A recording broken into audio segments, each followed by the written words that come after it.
y hoy con su ayuda trataremos de avanzar eh, en nuestro estudio.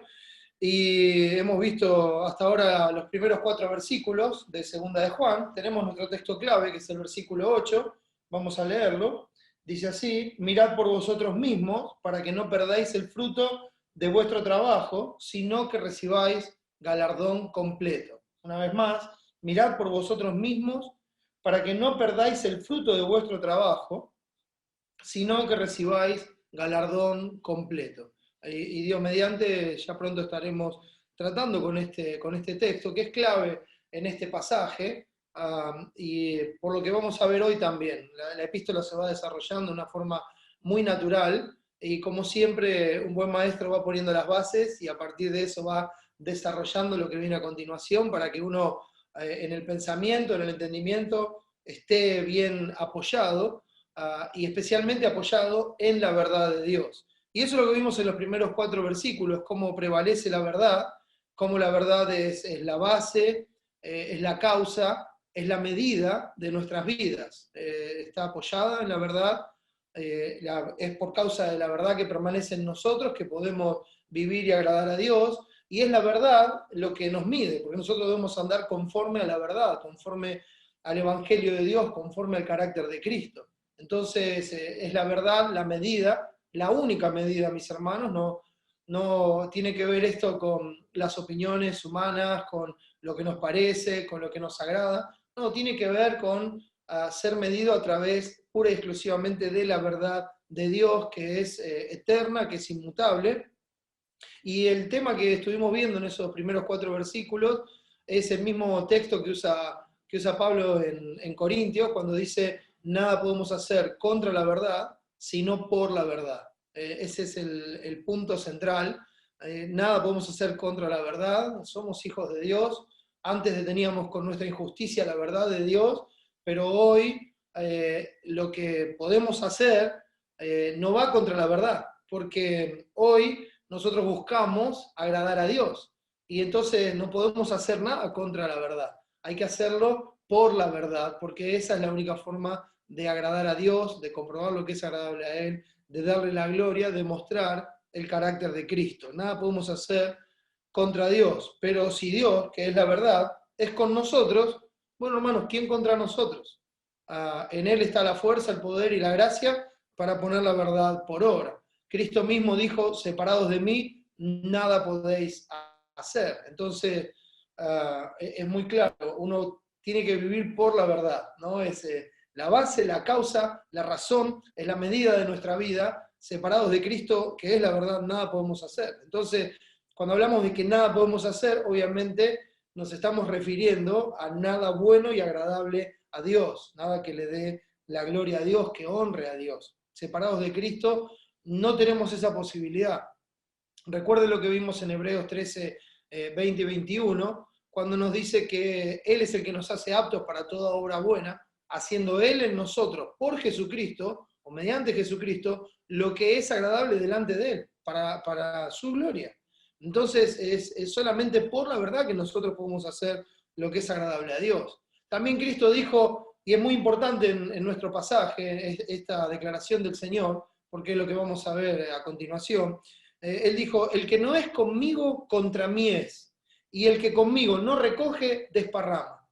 No se puede estar en dos lugares al mismo tiempo, o como dice el Señor Jesucristo: no podéis servir a dos señores, porque vas a amar a uno y vas a menospreciar al otro, o al revés. Entonces siempre hay uno que amas más, hay uno que dejas de lado. Cuando servís a uno, estás menospreciando al otro; cuando servís al otro, menospreciás al otro. Y eso no es lo que Dios espera de un cristiano. No se puede vivir de esa manera, no se puede servir a dos señores, porque el que no es conmigo, dice Cristo, contra mí es. Es muy claro. Si no estás conmigo, estás en contra de mí. Y nosotros nada podemos hacer contra la verdad, ¿verdad? El que no recoge conmigo, con Cristo, el que no está haciendo su obra, lo que hace es desparramar. Causa divisiones, causa problemas, causa dificultades, peca, y eso es lo que Él va haciendo. Por eso la declaración de Cristo es muy contundente. El que no es conmigo, contra mí es. Y el que conmigo no recoge, desparrama. solamente, hermanos, podemos hacer lo que trae gloria a Dios por Jesucristo. Solamente por Él. Por la verdad, guiados por su palabra, que es la verdad, con amor, porque Él es amor y el amor se goza en la verdad, y Dios es amor. Entonces, está todo unido, es inseparable. Debemos comprender, mis hermanos, que la verdad y el amor son inseparables, porque Dios es amor y Jesús es la verdad, y el Padre y el Hijo son uno. Y eso es lo que nos enseña la palabra. Unidos, inseparables, indivisibles, son iguales, son uno. Este es el verdadero Dios y la vida eterna, hablando de Jesucristo, ¿lo recuerda? Lo que vimos en el final del capítulo 5 de Primera de Juan. Es por eso, mis hermanos, que todas las cosas deben ser hechas en el nombre del Señor Jesús, quien es la verdad, según nos enseña Colosenses 3:17. O sea, debemos hacer las cosas en nombre de la verdad. Eso es muy simple, hermano. ¿Cómo puede, por ejemplo, uno decir, te estoy mintiendo en nombre de la verdad? Es una contradicción total y así lo podemos extender a todas las cosas. Entonces, también nos enseña que todas vuestras cosas sean hechas con amor, en 1 Corintios 16:14. Entonces, si todas nuestras cosas tienen que ser hechas con amor, ¿por qué? Porque Dios es amor. Entonces, no podemos ir contra la verdad, hay que hacerlo por la verdad, hay que hacerlo con la verdad. Tiene que ser por medio de Cristo y con Dios de nuestro lado. Si Él es por nosotros, ¿quién contra nosotros? Todas las virtudes, hermanos, y bendiciones, como vimos en los primeros 4 versículos, son en verdad y en amor. ¿Se acuerdan? La gracia, la misericordia y la paz estarán con vosotros. Todo lo que es necesario para poner la verdad por obra, para hacer la voluntad de Dios, estará con nosotros. Es por eso, mis hermanos, que indefectiblemente la vida del cristiano es medida con la verdad. La vida del cristiano es medida con la verdad, es medida con la palabra, es medida con el Evangelio. Eso es lo que determina si la vida es conforme a la verdad o no. No es el testimonio personal que uno puede dar o el testimonio de los hombres, es el testimonio que da la palabra. Como vamos a ver en Tercera de Juan, si el Señor lo permite y llegamos, la verdad misma da testimonio de Él. Y eso es lo que se espera de un cristiano que está viviendo por la verdad. Y toda vida vivida por la verdad, mis hermanos, da como resultado el amor. Y eso es a donde vamos hoy. Entonces se sienta la base en la verdad permanece en nosotros, estará con nosotros, así las virtudes de Dios, eso produce gozo cuando los hermanos andan y viven por la verdad y andan en la verdad, eso es un gozo enorme, ver ese hermano siendo transformado a la imagen de Cristo. ¿Y qué es lo que pasa cuando se vive por la verdad? Bueno, da como resultado el amor. Entonces, vamos a leer los versículos 5 al 7, versículos 5 al 7 de nuestra epístola, segunda de Juan, dice así: y ahora te ruego, señora, no como escribiéndote un nuevo mandamiento, sino el que hemos tenido desde el principio, que nos amemos unos a otros. Y este es el amor, que andemos según sus mandamientos. Este es el mandamiento, que andéis en amor, como vosotros habéis oído desde el principio. Porque muchos engañadores han salido por el mundo que no confiesan que Jesucristo ha venido en carne. Quien esto hace es el engañador y el anticristo. Hermanos, con la ayuda de Dios, hoy veremos como tema en este pasaje, y tratando de ser fieles al texto y mostrando el mensaje que Dios nos ha dejado, viviendo por la verdad, viviendo por la verdad. Vamos a rogar a Dios que nos ayude a ver la gloria de su verdad para que podamos andar en amor y ser librados del engaño. ¿Sí? Oremos, hermanos. Nuestro Padre, te damos muchas gracias una vez más por la obra de Jesús. Gracias por ese sacrificio perfecto que cubrió todos nuestros pecados y que nos permite tener este acceso a ti. Llegamos no por nuestra propia justicia, Señor. Llegamos confiando en tu mucha misericordia, sabiendo que somos aceptos en Jesús y que como Padre amante nos oyes y que nos concedes todo lo que pedimos conforme a tu voluntad, porque ese es el único bien eterno, verdadero para nuestra alma, para nuestra vida. Padre, concédenos, Señor, en este tiempo que podamos ver tu gloria, que seamos transformados de lo que hoy somos a lo que seremos a través de tu gloria, que podamos ver las cosas como tú las ves y que podamos, Señor, de esa forma andar en amor y al mismo tiempo ser librados del engaño del maligno. Gracias, Señor, por todas tus bondades derramadas en nosotros. Ruego que en tu gracia edifiques a tu iglesia, que salves a los que no te conocen, y te pido, Padre, que me des la gracia y la sabiduría para compartir en amor tu verdad. Ayúdame, Señor, tú eres el que hace la obra. Salva a los que no te conocen y da el crecimiento a los tuyos. Ayúdame, Padre. Te lo pido en el nombre de Jesús. Amén. Muy bien. ¿Qué encontramos acá, hermanos, en estos versículos 5 al 7? Bueno, a mí me gustaría llamarlo, me gustaría llamarlo y compartirlo con ustedes, la exhortación que cuida. El apóstol está haciendo una exhortación que tiene como fin cuidarnos, cuidar a los hijos de Dios, cuidar a la iglesia, cuidar a la congregación. Si en los primeros 4 versículos nosotros vimos cómo prevalece la verdad, cómo la verdad es la que va a prevalecer, la que va a medir todas las cosas, todo va a ser deshecho y lo que va a quedar es la verdad. Este reino conmovible va a ser deshecho, los elementos ardiendo serán desechos, va a ser consumido. ¿Y qué es lo que va a quedar? El reino inconmovible, la verdad eterna, aquello que Dios ha establecido y que no puede ser quitado de ninguna manera. Entonces, en los primeros 4 versículos vimos cómo prevalece la verdad y cómo los hijos de Dios andan en la verdad. La verdad está en nosotros y va haciendo que cada vez andemos más en la verdad. Porque Dios no falla en su obra. Él empieza una obra y la termina. Entonces, Él viene a morar en nosotros y se va oponiendo a nuestra carne para que no hagamos lo que querramos y lo hace a través de su palabra y nos va llevando a andar más y más en la verdad. Esa es la forma en que Él lo hace y va a terminar su obra. Va a hacernos partícipes de su santidad usando todos los medios de gracia que Él nos ha dado y aún tratando con nosotros como un padre si tiene que disciplinarnos. Entonces, en estos 3 versículos que vienen, el 5, el 6 y el 7, encontramos el resultado de vivir por la verdad. Y ese resultado es el amor. Son 2 cosas que van juntas, como vimos al principio. No puede estar separado. No puede ser que alguien diga que conoce la verdad, pero que no ama. Ahora, normalmente el que dice que conoce la verdad, también te dice, no, yo te amo, hermano. Pero, bueno, sabemos lo que pasa después, ¿no? Los hechos no condicen con las palabras.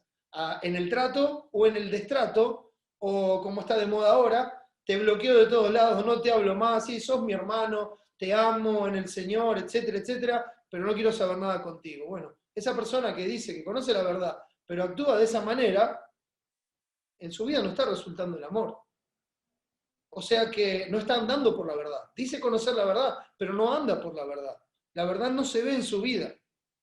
La manifestación externa de que la verdad está guiando nuestra vida es el amor, hermanos. Si la verdad está guiando nuestra vida, ¿cómo se va a manifestar? En acciones que muestran el amor hacia Dios y hacia los demás. El testimonio visible de la verdad que permanece en nosotros, hermanos, una vez más, es el amor. Eso es lo que se ve, eso es lo que brota. ¿Por qué? Porque el que ama al prójimo ha cumplido la ley.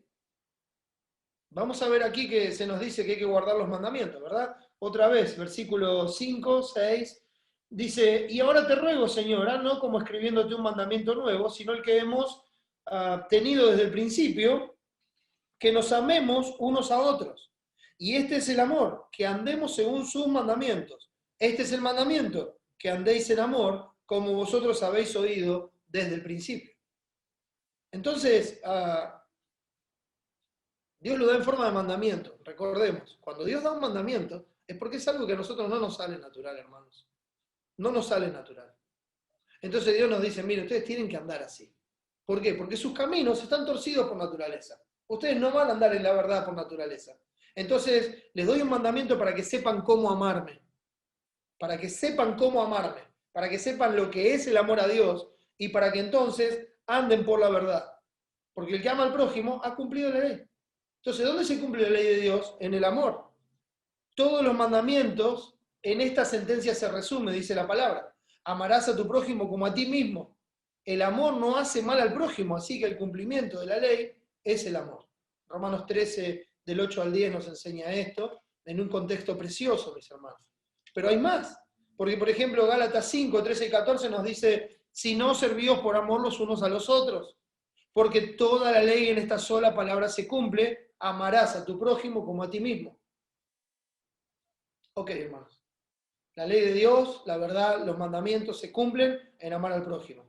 Vamos al revés. Si no amo al prójimo, no estoy cumpliendo los mandamientos, no estoy amando a Dios. ¿Ve el camino? Se exhibe lo que ya pasó en el corazón. No se puede ir al revés. Se va hacia adelante. Si retrocediere no agradará a mi alma.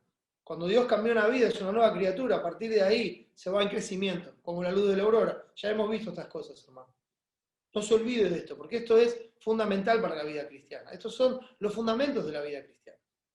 Esta es la forma en que funciona la vida cristiana. Jesús le dijo, amarás al Señor tu Dios con todo tu corazón y con toda tu alma y con toda tu mente. Este es el primero y grande mandamiento. Y el segundo es semejante, amarás a tu prójimo como a ti mismo. Y después de esto dice, de estos dos mandamientos dependen toda la ley y los profetas. La ley y los profetas dan testimonio de Cristo, ¿verdad? Él vino a magnificar la ley y a engrandecerla. Él es la palabra viviente. En Él encontramos todo esto. Y dice, de estos dos mandamientos depende toda la ley y los profetas. Todo lo que Dios enseña depende de esto. ¿Cómo se resume? Amar a Dios con todo el ser, sobre todas las cosas, y por ese amor a Dios, amar al prójimo como uno mismo. Amar al prójimo como uno mismo. Esto lo dice Jesús en Mateo 22. Por esto, hermanos, en base a la verdad se hace esta exhortación que es para cuidar. Recuerde lo que es la exhortación, no estamos retando a alguien. No tome esa idea, porque la Biblia, cuando habla de la exhortación, no está hablando de alguien que viene enojado a retar a otro, no. Está hablando de alguien que con amor llama al hermano, como si lo estuviera, siempre compartimos el mismo cuadro, ¿no? Como si lo estuviera abrazando en una forma amorosa, cariñosa, y lo anima con palabras. Eso es lo que significa la palabra griega parakaleo. Entonces ese llamado al lado de uno, y lo anima con palabras. ¿Con qué palabras? Con la palabra de Dios. Lo anima a darle la gloria a Dios. Lo anima a dejar el pecado y a darle la gloria a Dios. Lo hace con amor, lo hace por el bien de esa alma, no lo hace enojado o con amenazas o diciéndole, mirá, si no haces esto, entonces no te hablo más, o no sos cristiano, no sos salvo, no sos mi amigo, bla, bla, bla, y todas esas cosas que salen del corazón del hombre. Entonces vos sos un inconverso. Por favor, qué palabras dolorosas. Hay palabras de los hombres que son como golpes de espada. No se debe tratar así al prójimo, sino que se lo debe llamar con amor, para animarlo. Hey, mirá, Dios envió a su Hijo para que dé su vida por nosotros, para que nosotros ahora demos nuestra vida por Él. Entonces dejemos aquellas cosas por las que Cristo tuvo que morir y vamos juntos a darle la gloria a Dios, hermano. Contá conmigo, estoy acá para ayudarte, estamos para sostenernos mutuamente, para orar el uno por el otro. Así es como debe ser una exhortación. Y eso es lo que está haciendo Juan acá, en amor. Y da esta exhortación para cuidar a la iglesia, porque él sabe que los peligros que se levantan, no solamente se levantan alrededor de la iglesia, sino que se levantan adentro de la iglesia. Entonces, le da esta exhortación para cuidar a la iglesia. ¿Por qué? Bueno, lo vamos a ver a continuación. Juan sabe, como ya hemos dicho, y voy a volver a repetir, es muy importante esto, Juan sabe que la verdad enseña que no es de todos la fe. No es de todos la fe. Y otra vez, cuando Pablo dice eso en 2 Tesalonicenses 3, hermanos, está hablando adentro de la iglesia. Adentro de la iglesia. No es de todos la fe. Juan mismo pasó más de 3 años tratando como hermano y apóstol a Judas Iscariote. Si hay alguien que sabe bien, de primera mano, que no es de todos la fe, son los apóstoles. Y especialmente en este caso Juan, que Dios está inspirando para mencionar estas cosas. Pero él lo sabe. Por eso vemos a Juan gozándose grandemente, se regocija mucho por hallar a algunos que andan en la verdad. Ya lo vimos, es un gozo sobre todo gozo, ver la obra de Cristo en un hermano. No solamente se arrepintió para salvación, sino que se sigue arrepintiendo todos los días. Cada día es más y más como Cristo. Mortifica el pecado y va haciendo lo que Cristo hizo. Vive como Él vivió, anda como Él anduvo, pone por obra la palabra de Dios como Cristo la puso. Gloria a Dios. Pero el texto dice, algunos andan en la verdad. ¿Qué pasa con los otros? Algo vimos en el mensaje pasado. Pero esto, o mejor dicho, por esto, el apóstol hace este clamor profundo a la iglesia. Es un clamor profundo. A mí me llena de gozo ver el trato de ellos. Cuando Pablo habla en el libro de Romanos, le dice, les ruego, hermanos. También hay un ruego de parte de Pedro. Ahora hay un ruego de parte de Juan. Nadie se para en la autoridad para exigirle nada a nadie, sino que lo hacen con amor y lo hacen por el bien espiritual. Y eso nosotros debemos aprender, hermanos, a rogar en nombre de Cristo. Somos embajadores de Dios y rogamos en el nombre de Cristo a los incrédulos que se reconcilien con Dios. Y rogamos en el nombre de Cristo a los hermanos que vivamos para Dios, que nos gocemos en Dios, que hagamos lo que a Dios le agrada. Entonces él expresa un ruego que podemos llamar un ruego de amor, hermano. Fíjense, él no está mandando como deseo propio. Leo de vuelta los versículos 5 y 6. Dice así, y ahora te ruego, señora, hablando, recuerden la palabra Kyria, que significa, es el femenino de Señor, y lo podemos ver en este caso aplicándolo a nosotros como la iglesia. Dice, ahora te ruego, señora, no como escribiéndote un nuevo mandamiento, no es que yo, Juan, te quiero mandar algo, no. Y eso es muy importante, hermanos. Cuando alguien le dice algo, usted acuérdese y piense si lo que le está diciendo es lo que la palabra ya dice. Porque eso es lo único que va a ser útil, lo único que va a edificar su alma, su vida. Que el que le habla, el que le esté diciendo algo, le esté diciendo lo que la palabra ya dice. No hay nueva revelación, no hay cosas nuevas para mandar o para agregar a la obra. No.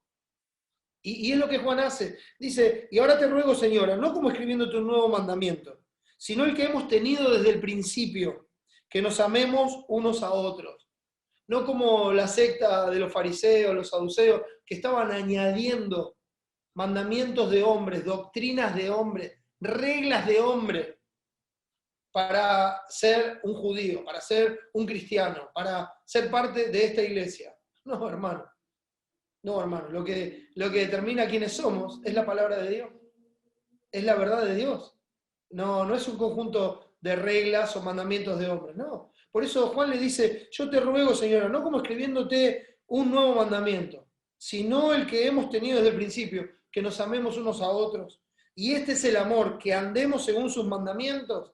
Este es el mandamiento, que andéis en amor, como vosotros habéis oído desde el principio. Desde el principio lo habéis oído así. Saben que esta es la verdad desde el principio.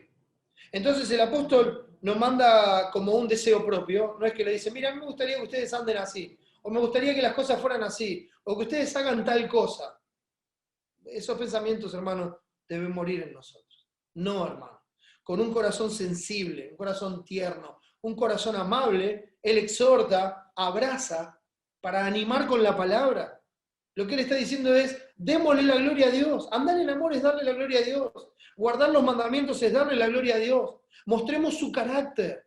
Andar en amor, amarnos unos a otros, es mostrar el carácter de Cristo. Es andar como Él anduvo. Andemos en la verdad. Es como Cristo anduvo. Es como se caracterizó su vida. Una vida caracterizada por la verdad.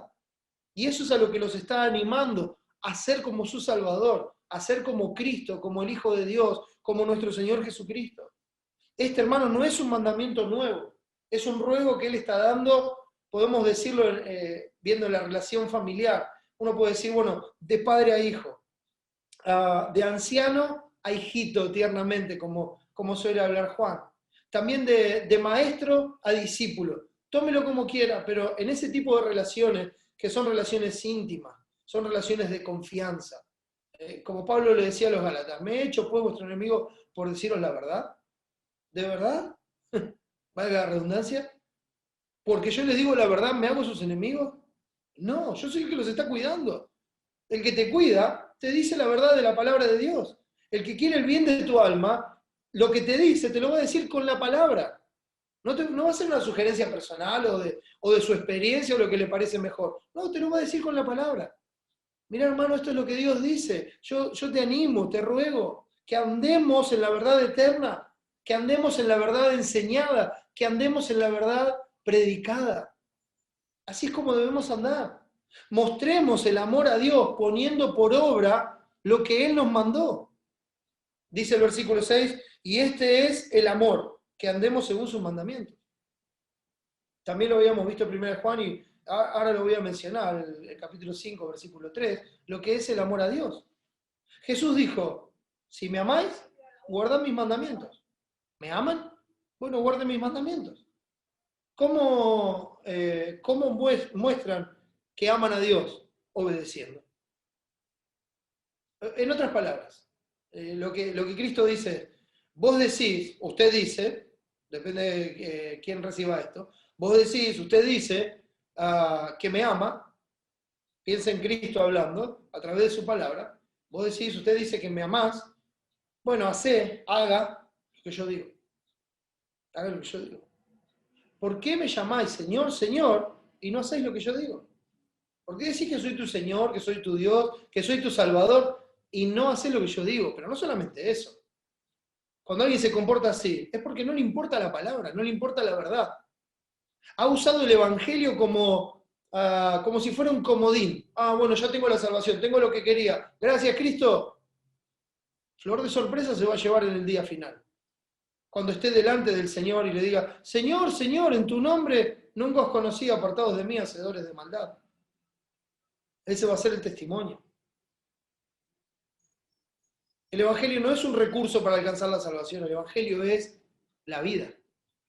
Dios es el Evangelio, es nuestra vida misma. Y si Él es nuestro Salvador, es también nuestro Señor, es nuestro Rey, es el que dice cómo debemos andar, y nosotros somos los que hacemos lo que Él nos dice. Ese es el que verdaderamente ama a Dios. Pues este es el amor a Dios, dice 1 Juan 5:3. Que guardemos sus mandamientos, y sus mandamientos no son gravosos. Ni siquiera es una carga. Es un deleite, y hemos estudiado eso en 1 Juan. Es un deleite. Es ese yugo fácil y esa carga ligera que Cristo puso sobre nosotros. ¿Por qué? Porque nos gozamos en amar al Salvador. Él nos salvó, dio su vida por nosotros. Dejó su trono de gloria, derramó su sangre. Hizo lo que nosotros no podíamos. Murió bajo la ira de Dios. Quitó el pecado de en medio. Llevó el castigo de nuestra paz. Fue sepultado. Al tercer día resucitó. Hizo todo justo delante de Dios. Y su justicia hoy es nuestra justicia. Ese amor que Cristo nos mostró es el que nos constriñe y nos lleva a vivir por aquel que vivió y murió por nosotros. Esa es la forma. Entonces, el mandamiento no es gravoso, no es una carga, porque es un deleite. Después de lo que Él hizo por mí, tengo que estar agradecido por toda la eternidad. Y la forma de gratitud es servirle con temor y reverencia, pensando en lo eterno, obedeciendo su palabra, viviendo por fe y no por vista, dándole la gloria, andando como Él anduvo. El ánimo que da Juan acá, el ruego profundo, es que los hechos atestiguen las palabras, que vivan por la verdad. Él está diciendo, te ruego que tu vida sea un continuo testimonio de la verdad a través del amor mutuo. Ese es el ruego que está haciendo Juan. Yo te ruego que tu vida sea un testimonio continuo de la verdad. Que se pueda ver la verdad en todo lo que haces. ¿Y cómo se va a ver? A través de que todas las cosas sean hechas con amor. Que se pueda ver el testimonio de la verdad a través de la unidad de la iglesia. A través del mismo sentir, de la misma mente. Es increíble. La Biblia enseña que nosotros tenemos que tener un mismo sentir. Lo da como un mandamiento. Una misma mente. Y algunos piensan que no nos podemos poner de acuerdo. ¿Por qué? Porque no se trata de ponernos de acuerdo nosotros, hermanos.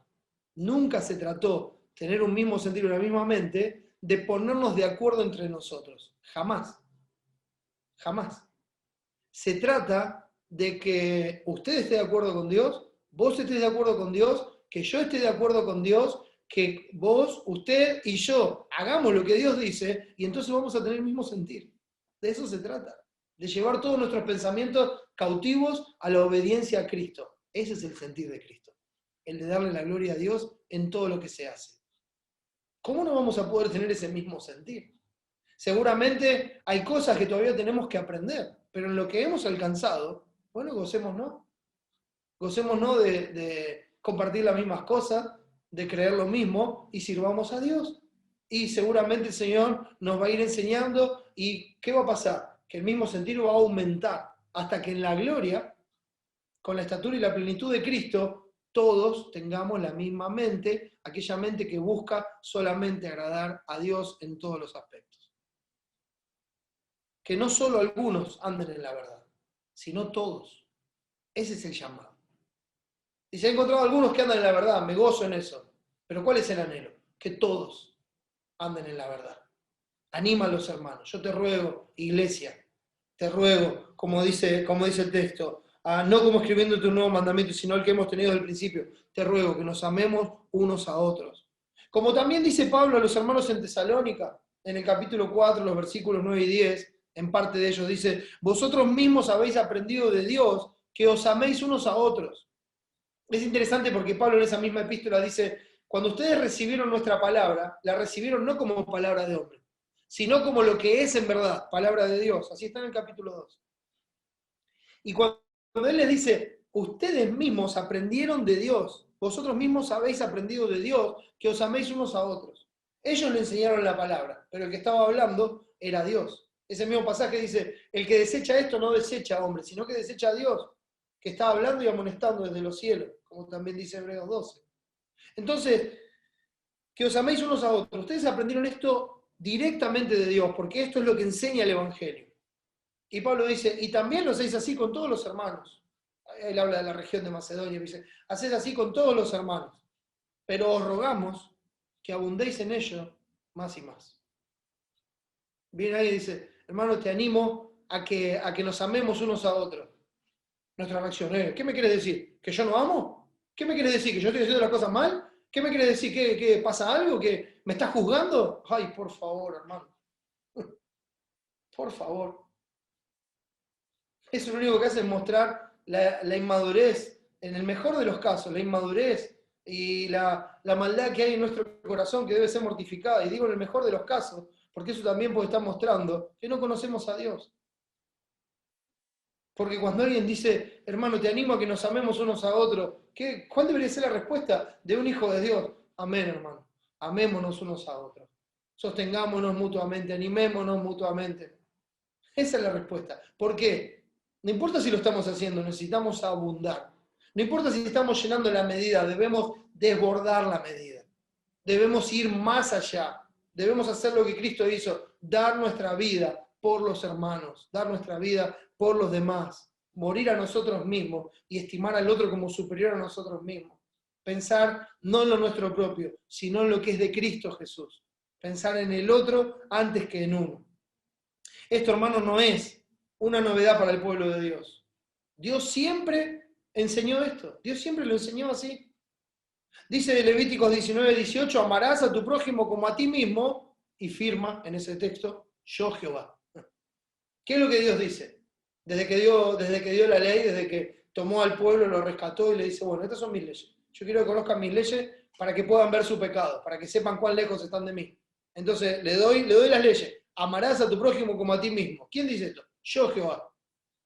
Así habla el Señor, terminante, contundente. Esta es la verdad eterna. También lo decía Moisés en Deuteronomio 6:5, dice, y amarás a Jehová tu Dios de todo tu corazón y de toda tu alma y con todas tus fuerzas. Vas a amar a Dios con todo tu ser. Vas a amar a Dios con toda tu vida, vas a amar a Dios con todo lo que eres, vas a amar a Dios con todo lo que tienes. Ese es el mandamiento, la enseñanza de Dios desde el principio. Él es la vida. Pero no solamente Él es la vida. Él es tu vida, nuestra vida. Él es mi vida. Siempre lo decimos, hermanos, y lo vuelvo a repetir. Dios no tiene que ocupar el primer lugar en tu vida. No. porque Dios no compite con nada. No es que Dios está primero y ahí segundo está otra cosa peleándole. No, no, Dios es tu vida. Dios es nuestra vida. Todo lo demás se ordena en base a que Dios es nuestra vida. O Él es nuestra vida, o no es nada. Estoy hablando de un cristiano. Estoy hablando de una nueva criatura, estoy hablando de un salvado por la gracia de Dios, de un escogido desde antes de la fundación del mundo. Estoy hablando de una persona que puso su fe en Cristo y que está confiando totalmente en su justicia, que descansa en Él, que tiene esperanza de verle cara a cara y que se purifica a sí mismo cada día, así como Él es puro. Estoy hablando de un cristiano que se goza en la verdad, que no le molesta que le diga Dios es tu vida, sino que dice, wow, Dios es mi vida. De eso se trata mi vida, de Dios. La vida del hombre no consiste en la abundancia de los bienes que posee. ¿En qué consiste la vida del hombre? En Dios. Siempre se trató de Dios. Él nos creó para eso, para manifestar su gloria y para que nos gocemos eternamente con Él. Y Cristo preparó las moradas para que vayamos allí con Él. Nuestra ciudadanía está en los cielos, nuestra familia está en los cielos. Esa es nuestra vida. Lo demás pasa. Lo demás pasa. Es terrenal y pasajero. Lo demás pasa. Todas tus fuerzas deben estar puestas en poner por obra su verdad. Déjeme definirlo así. La verdad de Dios es como el aire que respiramos. Necesitamos el aire para vivir. No podemos dejar de respirar. Y no podemos hacer nada contra la verdad, sino por la verdad. Todo lo que hacemos debe ser hecho por la verdad. Dios es tu vida, estabas descarriado del camino de la verdad. Estabas perdido en la anchura del camino que lleva a la perdición. Estabas sin Dios y sin esperanza en el mundo. Estabas endurecido como un diamante y no podías amar. Pero Jesús vino a buscar y a salvar lo que se había perdido. Él te alcanzó. Él te alcanzó. Mientras tú huías de Él, Él te alcanzó. Nosotros huíamos de Él y Él nos alcanzó. Él es el que vino a buscar y a salvar lo que se había perdido. Él cambió nuestro corazón, derramó su espíritu y su amor en nuestro corazón por medio de su Espíritu Santo. Él puso su amor en nosotros para que ahora le amemos, porque le amamos a Él, porque Él nos amó primero. Hizo lo que era imposible para mí, de llevar una vida justa. Él llevó esa vida que nosotros no podíamos. Nos puso en el camino angosto que lleva a la vida, un camino de santidad en el cual por torpe que seamos no nos podemos extraviar. Y no solamente eso, sino que nos dio la gracia, te dio la gracia para que transites ese camino. Te dio la gracia para que transites ese camino de tal forma que su nombre sea glorificado. Por eso, ama a Dios con todo tu ser. Ama a tus hermanos con todo tu ser. Ama la verdad con todo tu ser. ¿Cuánto hace que no te sientas a la luz de la verdad para definir qué es lo que tienes que hacer? ¿Cuánto hace que no te sientas solamente a decir, quiero conocerte, Señor? Quiero que me enseñes. Enséñame a hacer tu voluntad, porque tú eres mi Dios. Piénsalo. ¿Estás ocupado en tantas cosas? Esas tantas cosas son tu vida. Pero si eres un cristiano, Dios es tu vida. Entonces vas a buscar a Dios sobre todas las cosas y todas las demás cosas te vas a ocupar de ellas como un medio para darle la gloria a Dios. No es que, no, ahora soy cristiano, me volví irresponsable y no me ocupo de ninguna de mis responsabilidades. No, todo lo contrario. Dios es mi vida, me ocupo de Él, me ocupo de la verdad y a través de Dios y de la verdad, entonces le doy la gloria en todos los medios de gracia que puso en mi vida. Familia, trabajo, estudios, relaciones, lo que fuera, lo que sea que hagas. Medios de gracia para darle la gloria a Dios.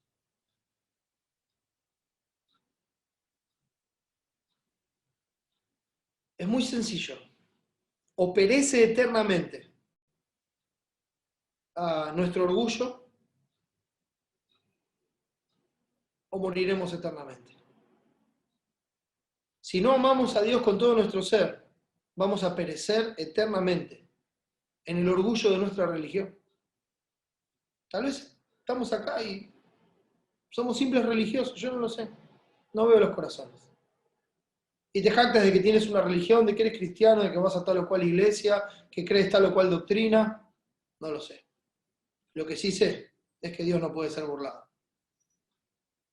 Y que si uno no ama a Dios con todo su ser, entonces va a perecer eternamente. En el orgullo de la religión, en el orgullo de tus doctrinas, no porque yo creo tales doctrinas, entonces estoy seguro. Puedes perecer en ese orgullo o en el orgullo de tu propia sabiduría. Pero sin Cristo perecerás eternamente. Tú dices que se puede andar en la verdad sin amar, sin obedecer, sin humillarse delante de Dios, para que no se exalte cuando fuere tiempo. Bueno, Dios dice que no. Y la realidad es que su palabra, su verdad es eterna. No se va a marchitar ni va a perecer jamás. Pero tú que dices que no es así, tienes que saber que tu vida es como neblina que se aparece por un poco de tiempo y luego se desvanece, desaparece. No queda nada, ni recuerdo. Del polvo fuiste formado y al polvo vas a volver. ¿Altercarás tú con tu Creador? ¿De verdad te vas a levantar y vas a decirle a Dios cómo son las cosas? No, no es así. Gracias a Dios por Cristo, que cambió nuestro corazón para que veamos a Dios en el trono, porque es donde Él está, y para que, quebrantados y humillados delante de Él, le digamos: Dios, sé propicio a mi pecador, enséñame, guíame en tu camino, tu buen espíritu me guíe a tierra de rectitud. ¿Quieres altercar con Dios? O que Dios tenga misericordia. Arrepiéntete de esta tu maldad, y ven a Dios, pero ven a Dios con un amor sin fingimiento. Ven a Dios porque Él es digno. No porque estás buscando algo para ti, no porque estás buscando que te vaya bien, no porque quieres cumplir con una religión que aprendiste en tu casa, de tus padres, o vayas a saber de dónde. No. No, no, ven a Dios con un amor sin fingimiento. Deja de jugar a la religión cristiana, lo digo entre comillas, porque Cristo vino a dar vida y vida en abundancia, no vino a establecer una religión. Entonces, deja de jugar a la religión cristiana, deja de aparentar con palabras espirituales cuando hablas con personas de la iglesia y después tienes otra forma de hablar y de tratar las cosas. Deja de simular con tu conocimiento de las doctrinas, o sabes todo, sabes mucho, pero después no vives nada. Y la única doctrina que uno realmente conoce es la que vive. Si no lo vive, no lo conoce. Puede tener un conocimiento intelectual, pero no un conocimiento verdadero. No puedes amar, es porque no has conocido a Dios. No puedes honrar a Dios con tu vida, es porque no has conocido a Dios. No puedes amar en la verdad, no puedes andar en la verdad, es porque no has conocido a Dios. No puedes perdonar, no puedes dejar la ira, no puedes dejar el rencor, no puedes dejar la amargura, no puedes dejar la presunción, no puedes dejar la murmuración, no puedes dejar todo lo que te impide amar, es porque no has conocido a Dios. ¿Por qué? Porque su gracia es suficiente. Como dije antes, si Dios es por nosotros, ¿quién contra nosotros? Y si la verdad permanece en nosotros y estará siempre con nosotros, entonces la gracia, la misericordia y la paz estarán con nosotros para que pongamos su voluntad por obra. No hay una dualidad en la obra de Dios. Hay una obra perfecta y eterna que nos lleva a la gloria juntamente con Cristo. Si no lo puedes hacer, si no lo puedes vivir, si estás fingiendo y Dios ve el corazón, si estás pensando que estás muy ocupado para Dios, que tu vida se trata de otra cosa, Dios tenga misericordia de tu alma. Porque lo único que muestra eso es que no conoces a Dios, que no conoces la verdad. Cristo dijo: el que a mí viene yo no le echo fuera. Y su obra es suficiente para salvar perpetuamente a todos los que por medio de él se acercan a Dios. No es un mensaje triste, es un mensaje de gozo. Porque Dios no solamente a través del Evangelio te dice tu condición y te muestra tu corazón, sino que también te dice: en Cristo hay salvación. Ven a Cristo. Ya abandona tu confianza. Arrepiéntete de tu pecado y ven a Cristo. Deja de lado todas esas cosas humanas, todas esas apariencias, todo eso que te cubrió hasta ahora. Déjalo, tíralo. Porque si no, no podrás pasar por la puerta estrecha. Abandona todo eso que abrazabas y humíllate. Inclínate delante de Dios. Y pasa, yo diría, raspando, porque la puerta es muy estrecha. Pasa por ahí, por la gracia de Dios. Y sé salvo eternamente de toda tu maldad. Y morarás eternamente en los brazos de Cristo. Jesús lo dijo claramente. En esto conocerán todos que sois mis discípulos. En esto. ¿En qué?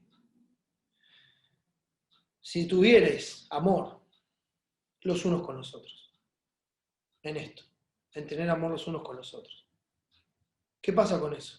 Bueno, cuando se ve ese amor mutuo, todos conocerán que ustedes aprendieron de mí, que ustedes son mis discípulos. Porque esa es la forma en que Cristo vivió. Y esa es la enseñanza que tenemos desde el principio. ¿Cuál es la característica distintiva del discípulo de Cristo ante todos? El amor mutuo. Hermano, no lo digo yo, lo dice la palabra. El amor mutuo es la característica distintiva del cristiano ante todos. ¿Cómo se ve el amor mutuo? Bueno, el amor mutuo se ve como lo que estamos viendo en nuestro pasaje, viviendo la verdad, muriendo a nosotros mismos, presentándonos cada día como un sacrificio vivo, santo, agradable a Dios, que es nuestro culto racional, no conformándonos a este siglo, sino siendo transformados por medio de la renovación de nuestro entendimiento para que comprobéis cuál sea la buena voluntad de Dios, agradable y perfecta. Entonces, lo primero que hay que hacer para vivir en la verdad es morir a nosotros mismos. Voluntariamente decir, Señor, ya no quiero confiar en mi propia prudencia. Quiero reconocerte en todos tus caminos y que tu palabra, tu verdad, que Cristo enderece mis veredas, que enderece todos mis caminos, para hacer la voluntad de Dios por sobre la nuestra. Por esto dice, y aclara, fíjese en el final del versículo 6, dice, este es el mandamiento, que andéis en amor, como vosotros habéis oído desde el principio. ¿Cuál es el mandamiento? Que andéis en amor. ¿Es una opción para la vida cristiana? No, es un mandamiento de Dios. Y el amor a Dios es guardar sus mandamientos. Lo sé, soy redundante. La palabra es redundante en este aspecto. Y hermanos, tal vez sabemos estas cosas, pero mientras esté con vida, como dice Pedro, los voy a animar y los voy a exhortar, porque debemos abundar más y más. Debemos hacerlo. Y es seguro para nosotros que estemos animándonos mutuamente a amarnos más y más, a andar en amor. Andéis en amor. Siempre la misma palabra, todo derivado de peripateo. La conducta. Su conducta debe ser el amor. La característica de nuestra conducta debe ser el amor. Todas vuestras cosas sean hechas con amor. O sea, en el lenguaje bíblico, la característica debe ser la obediencia a Dios. Y siguiendo en el lenguaje bíblico, la característica debe ser la vida por los demás. Mire el ejemplo de Cristo. Dice Romanos 15, pues ni aun Cristo se agradó a sí mismo. No se agradó a sí mismo. Vivió para agradar a Dios y por amor a los demás. ¿Cómo descubrir el engaño en la vida? ¿Cómo descubrir el engaño en la iglesia? ¿Saben cómo se descubre? Viviendo por la verdad. Por eso les dije, esto es una exhortación que cuida a la iglesia. Viviendo por la verdad. Mire lo que dice el versículo 7. Dice así, porque muchos engañadores han salido por el mundo que no confiesan que Jesucristo ha venido en carne. Quien esto hace es el engañador y el anticristo. Muchos engañadores. ¿Se acuerda 1 Juan? Dice, salieron de nosotros porque no eran de nosotros. Porque si hubiesen sido nosotros, habrían permanecido con nosotros. Pero salieron para que se manifestase que no todos son de nosotros. Hay muchos engañadores que salen de adentro mismo de la iglesia, pseudo cristianos, pseudo religiosos. Entonces se hace el ruego y se da la razón del ruego. Pero ustedes tienen que andar en amor, tienen que amarse los unos a los otros, tienen que guardar este mandamiento. Se tiene que ver el amor en sus vidas, como vosotros habéis oído desde el principio. ¿Por qué? ¿Por qué Juan tanto hincapié en esto? Porque hay muchos engañadores. Hay muchos engañadores. No es nuestra tarea, mis hermanos, ver quién es de la verdad y quién no. No, esa no es nuestra tarea. ¿Cuál es la tarea que Dios nos ha dado a nosotros? Nuestra tarea es vivir la verdad. Esa es nuestra tarea. Mire, si usted está ocupado en vivir la verdad, en hacer la voluntad de Dios, en darle la gloria a Dios, no le va a quedar tiempo para juzgar a los demás. No le va a quedar tiempo. No le va a quedar tiempo. Porque se va a dar cuenta que a cada paso que quiere dar, encuentra pecado en su propia vida. No tiene tiempo de andar examinando a los demás. Y de hecho, el que hace eso es Dios, no nosotros. Y el que lo pone en evidencia es Dios, no nosotros. ¿Y qué hacemos nosotros? Nuestra parte. ¿Cuál es nuestra parte? Vivir la verdad. Para que la verdad distinga la verdad. Porque ¿quién te distingue? ¿O qué tienes que no hayas recibido? A nosotros el que los distingue es Cristo. Él es la verdad. Y la verdad debe distinguir la verdad de nuestras vidas. Para que la mentira quede al descubierto cuando es comparado con la verdad. Cuando se puede ver en un mismo cuadro la verdad y la mentira a la luz de la Escritura. Para que sean resguardados, para que la iglesia sea resguardada del engaño. Para eso debemos vivir la verdad. Obviamente, porque Dios es digno. Pero estos son los resultados de vivir la verdad. Se distingue la verdad, queda al descubierto la mentira y somos resguardados del engaño. Juan conoce bien, como ya dijimos, lo que la verdad dice, que no es de todos la fe. Juan lo conoce bien. Juan sabe bien, claro, porque Cristo lo enseñó, que no todo el que dice Señor, Señor entrará en el reino de los cielos, sino el que hace la voluntad del Padre. Que en la iglesia hay lobos con piel de cordero. Que en la iglesia hay falsos con apariencia de piedad. Lo sabe bien, sabe que en la iglesia hay falsos hermanos introducidos a escondidas para espiar nuestra libertad. Sabe bien que en la iglesia hay cizaña. Ahora, la cizaña la siembra el malo, ¿verdad? Pero usted sabe que en apariencia la cizaña y el trigo son iguales. ¿Cuándo se ve la diferencia? En el tiempo de la siega. ¿Vio cuando está la parábola del sembrador? Dice, ¿querés que vayamos y arranquemos la cizaña? No. Esperen al tiempo de la siega. ¿Por qué? Porque hay una característica. El trigo da fruto, la cizaña no da fruto. Entonces, cuando el trigo da fruto, ya no se mantiene parado, se cae por el fruto que tiene en sus espigas, se cae. Pero la cizaña sigue parada, porque no da fruto, no da fruto. Entonces, ¿cuándo queda en evidencia la cizaña? Por la abundancia del fruto que da el trigo verdadero. Cuando vivimos y andamos en la verdad, queda en evidencia la cizaña que el malo sembró en medio de la iglesia. Por eso el ruego es como es como decirlo de esta manera, miren, vivamos una santidad insoportable para el que no es de Dios. Vivamos en la iglesia una santidad que sea insoportable, algo que el que no es de Dios no lo puede aguantar. Hermanos, no es que estamos hablando de una santidad extra, especial, no estamos hablando de ser como Dios es. Porque para el impío, para el pecador, para el falso, la santidad de Dios es insoportable.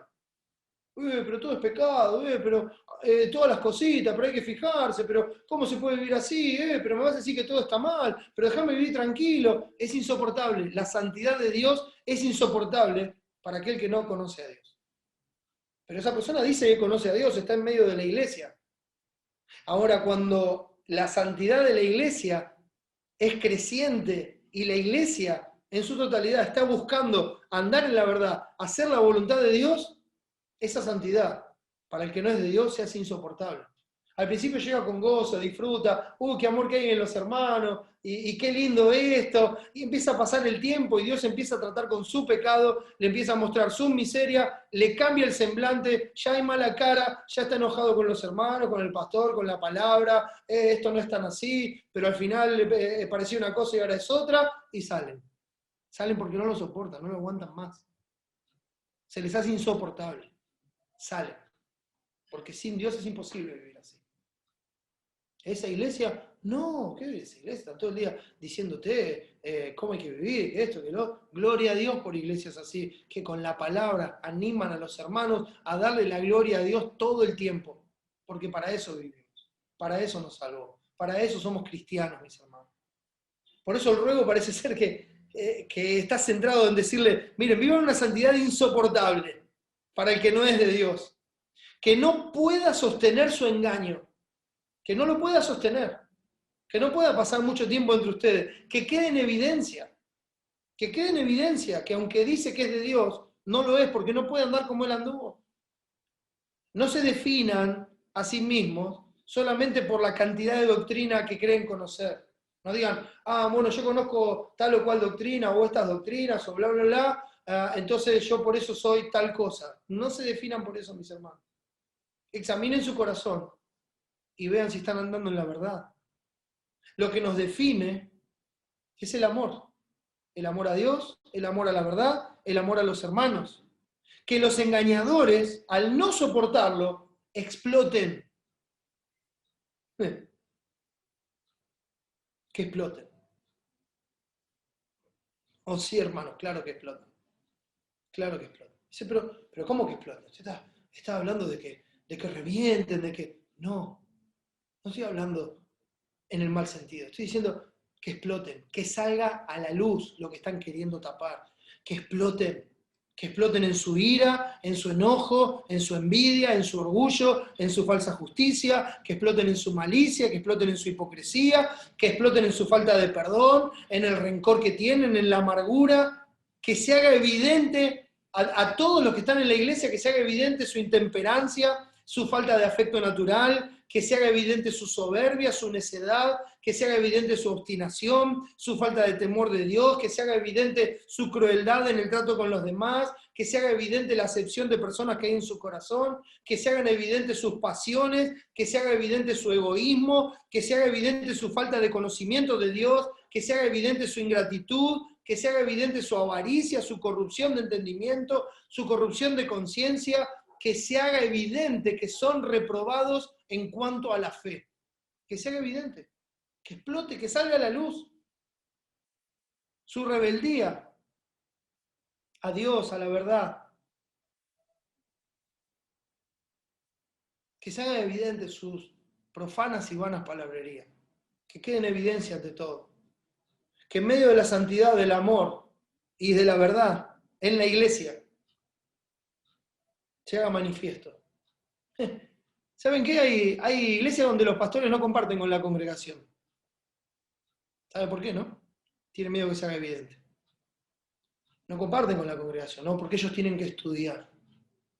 No, porque ellos se están preparando para el próximo sermón.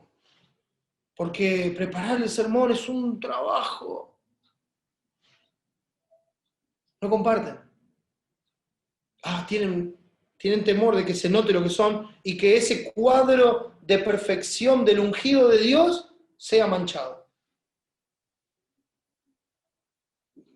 Salga corriendo de ahí.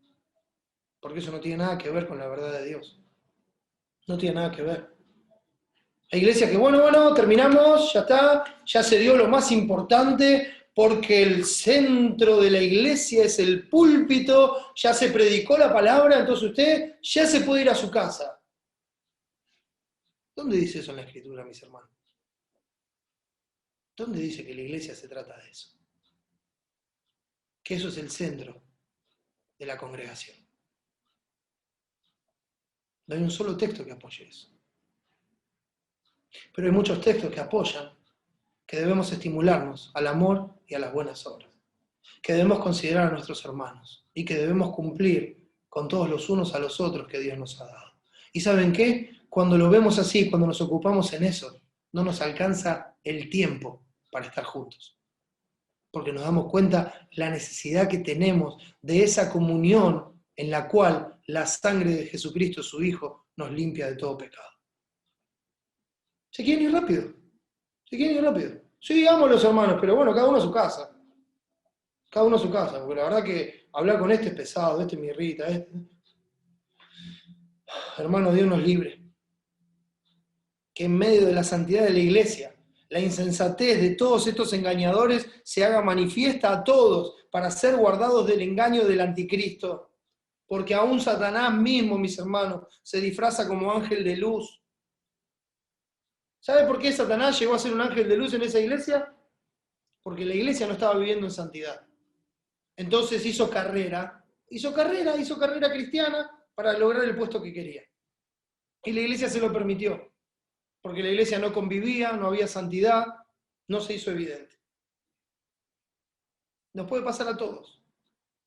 Nos puede pasar a todos. Debemos tener cuidado y vivir en la verdad. Recuerden, mis hermanos, que una vida sin amor, contraria a la verdad, es una confesión viva, una negación plena de que Cristo haya venido en carne. Porque, hermano, Dios dejó su trono de gloria, se vistió de barro, se humanó, se hizo voluntariamente como uno de nosotros y lo hizo para terminar con el pecado, para terminar con el reinado del pecado en nuestra vida, para terminar con el poder del pecado y para que ahora presentemos todos nuestros miembros para servir a la justicia. Para que dejando la mentira, por su poder, por el poder de Dios, por su obra en nosotros a través de su Espíritu, vivamos por la verdad. Viviendo por la verdad, damos gloria a Dios y somos librados, mis hermanos, de los muchos engañadores que se levantan. El anticristo. ¿Quieren el lugar de Cristo? ¿Quieren recibir la adoración, el reconocimiento, la gloria? Son hombres que se exaltan a sí mismos. Son hombres que son respaldados por sus años de ministerio, por la obra que levantaron, pero no por Cristo. Pero no por Cristo, mis hermanos. Un hombre nunca es medido por eso. Ninguno de nosotros debe ser medido por eso. Ninguno de nosotros puede ser medido por resultados terrenales. No. Lo único que nos mide, mis hermanos, es la verdad. Es cómo somos a la luz de la verdad. Y cuando vivimos esa verdad, mis hermanos, el anticristo no tiene lugar entre nosotros. El que se opone a Cristo y el que quiere ocupar el lugar de Cristo no tiene lugar en medio de la iglesia. Esos engañadores son puestos en manifiesto y entonces son sacados fuera, como lo que realmente son. Parte de este mundo que está perdido, sin Dios y sin esperanza. Por eso, mis hermanos, escuchemos esta exhortación que nos cuida. Recordemos ese mandamiento que Dios ha dado desde el principio. Amémonos unos a otros. Andemos en amor, para que así Cristo sea exaltado en medio nuestro y seamos guardados del error, del engaño, de la mentira, de los falsos, y le demos la gloria a Dios. Hermanos, Dios nos ayude. Si ves que no puedes vivir así, ven a Cristo.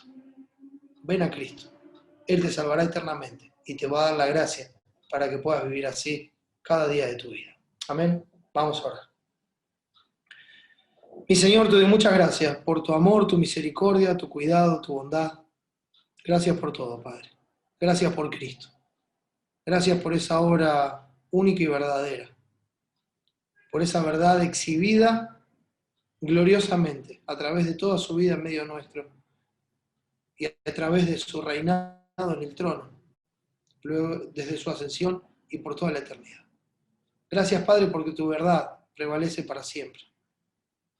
Gracias, Padre, porque ella no hace acepción de persona. Ayúdanos, Señor. Danos la gracia y la sabiduría para vivir acorde a tu voluntad. Y Padre, sin lugar a dudas, necesitamos que perdones nuestros pecados. Que perdones las veces que no actuamos pensando en agradarte, las veces que actuamos por nosotros mismos, las veces que respondemos como no deberíamos responder. Perdónanos, Señor. Límpianos de todo pecado, de toda maldad. Y danos la gracia para vivir cada día como es digno de tu nombre. Gracias por Cristo, Padre, que hizo todo posible. Salva a los que no te conocen. Te lo ruego en el nombre de Jesús y para su gloria. Amén. El Señor les bendiga, mis hermanos.